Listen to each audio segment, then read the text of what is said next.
Are you looking into making tutorials for YouTube and you don't know where to begin? This particular video is going to cover my personal setup for YouTube and how I go about making my YouTube music production tutorials. If you're interested, stay tuned, check it out.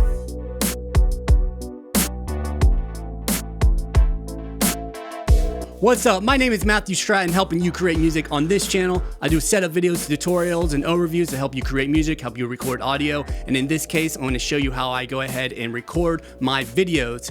If you're new to the channel, consider subscribing. So when it comes to making tutorials for YouTube, there's a few things you got to keep in mind. You got to think kind of like a video producer. So you got to think about your audio, you got to think about your video, you got to think about your lighting, and you got to think about what you're actually going to put these things on. So let's go ahead and get into this. The first thing I want to cover is my video setup. I have in front of me the Sony A6400. I also like the Sony 6400 because it does have that screen that you can face towards you. So it flips up and it faces towards you, and I can actually see myself on the screen. So right now I'm looking at the screen. I can see myself. I can see I'm lit up.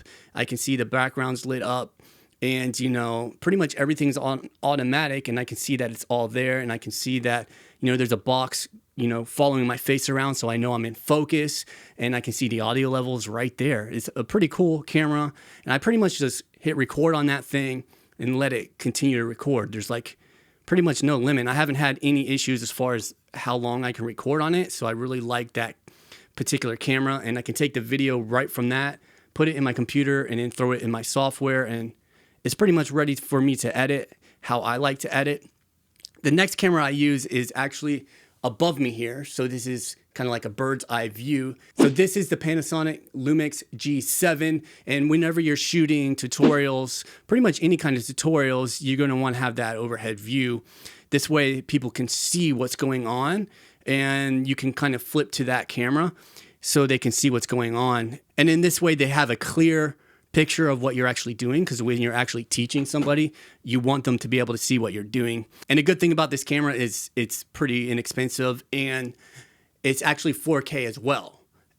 It has the flip screen, and it actually has Wi-Fi that goes to my phone here. So I can actually control the camera right from my phone. So I can actually autofocus it. I can go ahead and set some gain levels on here, because sometimes the screen is really bright and you're not going to be able to see everything clearly when you go to certain windows, but you can actually adjust the gain right from the phone if it's not coming in, and you can see that, you know, you're actually recording. I can see I've been recording right here. I can see how much record time I have left, and you know, it's pretty cool. I can record right from the app. And again, this camera is 4K and it's inexpensive. And the thing is, you might not necessarily need to do 4K, but the good thing about 4K is everything's really sharp whenever you record it. So I can actually zoom in on the screen inside my video software, and everything still looks like it's in focus. So it's really good to have that 4K. So there you go. Those are the two cameras I use. I'll leave links for them in the description below if you do want to find out more. And I'll leave other show notes down there as well. I want to leave a bunch of show notes down there. So remember to check the description of this video. So that's pretty much it as far as cameras go. Sometimes I use my phone if I'm doing vlogs. But as far as like tutorials, this is pretty much it as far as cameras. I do use OBS on my computer sometimes to record the screen, and I also use vMix as well. If I want to do live streams or record the screen, I can do that in vMix as well, and those are really good. vMix doesn't really cost too much, but OBS is free and it does look pretty good. So now that covers the video aspect of what we are doing here. I want to go into the audio aspect, so that's going to be very important when you're doing tutorials on audio. It's important anyway if you're doing a YouTube video. You do want to have good audio, but I do want to talk about a really simple solution.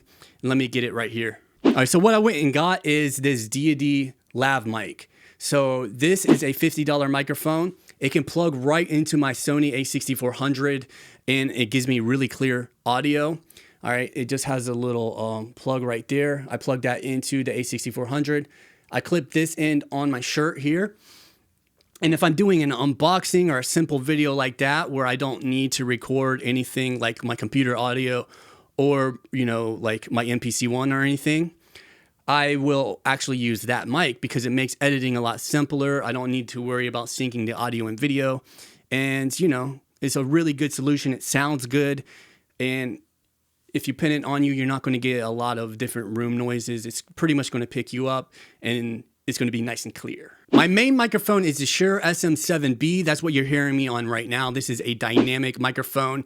And the reason why I use a dynamic microphone now is because this room is kind of a small room and it gets really hot because I live in Florida, and therefore the sun really beats onto this room, and there's an AC right outside that I have to keep on. If I don't keep that on, it gets way too hot in here. Everything starts overheating.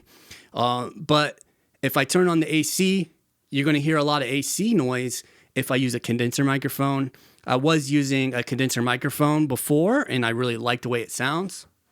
I was using this Rode NT1 for all my videos before, and it sounds really good. I actually like the way this one sounds, but being that I have to keep the AC on and I have computers running, I decided to go over to this dynamic microphone for a little while, and I'm really liking it, so I'm glad that I did that. Now, what am I running this microphone into? Well, this microphone does need to be plugged into a recording device, so I don't use the camera for this microphone. I actually use the Zoom L12 to record all my audio into whenever I'm actually doing a tutorial like this. The Zoom L12 is a super versatile audio recording device. You can have up to 12 different inputs, and you can use 8 different microphones. You can use 2 different stereo sources. You can even use it as a USB audio interface and record your computer into it. And what I mean by record into it is that there is an actual SD card recorder in it. So that's what I'm using right now. I do want to point out I am using the Cloudlifter with this particular microphone. So this microphone is going into a Cloudlifter. That Cloudlifter is going into the Zoom L12. This just enables it to get a very strong signal, and I do want to point that out. And what I can do is run my microphone into the Zoom L12. I can run my Akai Professional MPC-1 or any devices that I'm using into the L12, and I can put a bunch of stuff in there. So I did like a jam the other day, and I had like my MPC-1, I had 2 synthesizers in it, and you know, I was able to record it all right there on the L12 SD card, and I really like the recording onto the SD card. It really amps up the game. I do a lot of stuff with the Focusrite. So I do have the Focusrite as well, and I can send lines out of the Focusrite into the L12 to record. And I really like the Focusrite because it is a more affordable device, and it does sound decent. Like the preamps are really low noise. It sounds okay. I think for the money, you're getting a quality interface. I haven't had any issues with it, and I do use it, and I do like to test things out with the Focusrite. And I do like to use that for examples. And I do like to record music with the Focusrite. And so if I'm doing some kind of examples with the Focusrite, I can actually plug the Focusrite into the software and then send a line out of the Focusrite into the L12 and record onto the SD card. All right, so that might be a little complicated, but just know that the L12 can record everything onto the SD card. Now, I do want to mention this again. I can plug microphones into the L12. I can plug the Akai MPC-1 into the L12 or any drum machine into the L12. And I can plug guitars into L12s. It does have instrument inputs as well. So you have mic inputs, instrument inputs, and line inputs all inside the L12. And in addition to that, I can actually plug it into the computer as a USB interface and record audio directly from my computer onto the SD card with the L12, which is a really awesome feature about the L12. So as far as the inputs go with the L12, that's how I like to use the L12, but I do monitor with the L12 as well. I can plug speakers into the L12, so I can plug my KRK Rokit 5s into the L12 and monitor through those if I'm doing a live jam or something. But if I'm doing a tutorial and I don't want the speakers to come into my microphone or the audio from the speakers to go into my microphone, I like to use headphones, and I do use the Audio-Technica ATH-M50s for that. And that way I can monitor everything that's going on inside of my headphones. Very briefly, let me talk about my studio lights. So I'm using the Fovitec Studio Pro LED lights here. So there are 2 of them. They are bicolored, so they can give me that white daytime light, or they can give me the room light, the more warm light. So I can change the color of that with a knob in the back, and I could change the brightness with the knob in the back as well. I got two of them. I got one here facing me, and then I got one here kind of facing the, whatever I got going on my table here. So I do have this one over here. So now I covered the video, I covered the audio, and I've covered the lighting. I want to talk about the S, which is stabilization. So as far as the lights are concerned, they come with stands, and I'll leave a link in the description for these lights. They're pretty decent, and they came in a set, and they do have carrying cases, so I could take them with me if I wanted to. But right here, they come with their own stands, all right? Now above me, this one here, if you look, it is just a microphone stand with a boom arm, and I've been using this for several years, and it works really well. And the reason why I like that is because sometimes I do move this stand around, and it's really easy just to move around. I could just pick it up and move it anywhere. Now it is in the shot. You can pretty much see it behind me all the time if I'm doing a tutorial, but I don't think people really mind too much. I mean, there are other options you can get, right? But I like this one because it's easy to move around, and when I'm done, I can just break it down and put it in the corner of the room and be fine and have all the room behind me to walk around in. So that's as far as that particular stand goes. That's just a microphone stand. Now the microphone stand does have like this special attachment to it that the camera could go onto, and I'll go ahead and get B-roll of that. And this particular brand is like Auray. I never heard of it before, but it came with a bundle and it works really well, and I've been using it for a couple years. So if I can find it, I'll leave a link in the description as well. But over here, I have a stand that's a boom stand as well.